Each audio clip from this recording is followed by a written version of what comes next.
வணக்கம். விருச்சிக ராசினியர்களுக்கு நிகழ்ந்து கொண்டிருக்கும் மார்ச் மாதம் 14ஆம் தேதி சந்திர கிரகணம் நிகழ இருக்குது. 80 வருடங்களுக்கு பிறகு நிகழும்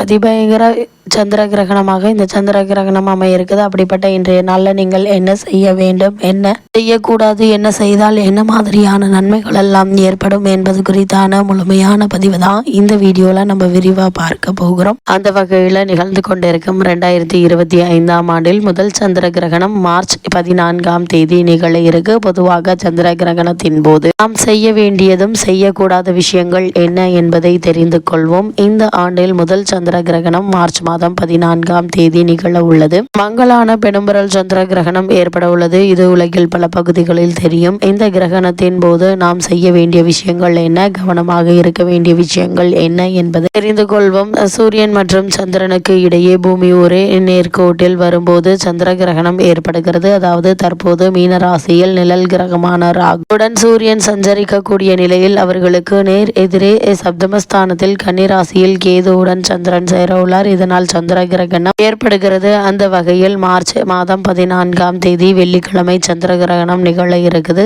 இந்த சந்திர கிரகண நிகழ்வானது காலை 9:29 மணிக்கு தொடங்கி மாலை 3:29 மணிக்கு முடிவடைகிறது.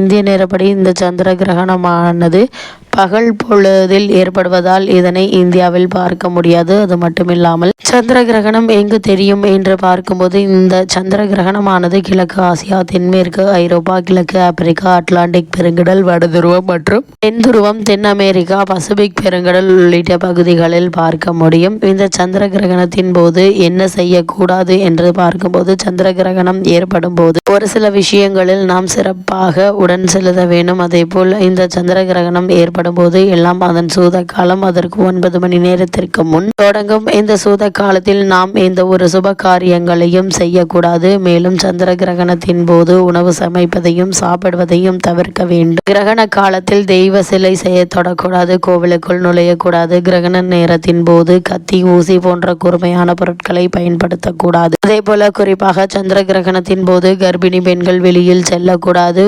உப்பு போன்ற வெள்ளை நிற பொருட்களை கிரகணத்தின் போது தானம் கொடுக்கக்கூடாது. அதே போல உணவு விஷயத்திலும் எச்சரிக்கையாக இருக்க வேண்டும். அதேபோல் சந்திர கிரகண நேரத்தில் செய்ய வேண்டியவை என்ன என்று பார்க்கும்போது சந்திர கிரகணத்தின் போது நீங்கள் கோபத்தை கட்டுப்படுத்தி பொறுமையை கடைபிடிக்க வேண்டும். சந்திர கிரகண நேரத்தில் கடவுள் வழிபாடு செய்வதை தவிர்த்தாலும் நாம் தொடர்ச்சியாக மந்திரங்களையும் கடவுள் பெயரை சொல்லிக் கொண்டிருக்கலாம். புராணங்களை படிக்கலாம். மந்திரங்கள் தெரியாவிட்டாலும் எளிமையான ஸ்ரீராம ஜெயம், ஓம் நமச்சிவாயா போன்ற எளிமையான மந்திரங்களை நாம் உச்சரித்து கொண்டே இருக்கலாம். இந்த சந்திர கிரகணம் முடிந்தவுடன் வெள்ளை நிற பொருட்களை தானம் செய்ய வேண்டும். இவ்வாறு செய்வதன் மூலம் அசுப பலன்கள் குறையும். அதேபோல் உணவுப் பொருட்கள், தண்ணீர் ஆகியவற்றில் துளசி அல்லது தர்ப்பை போட்டு வைப்பது கிரகண தோஷம் ஏற்படாமல் இருக்க உதவிகரமாக இருக்கும். அதேபோல் கிரகணம் முடிவதற்கு முன்னோர்களுக்கு திதி தர்ப்பணம் கொடுத்து வழிபடுவது எண்ணற்ற நன்மைகளை உங்களுடைய வாழ்வில் ஏற்படுத்தும்.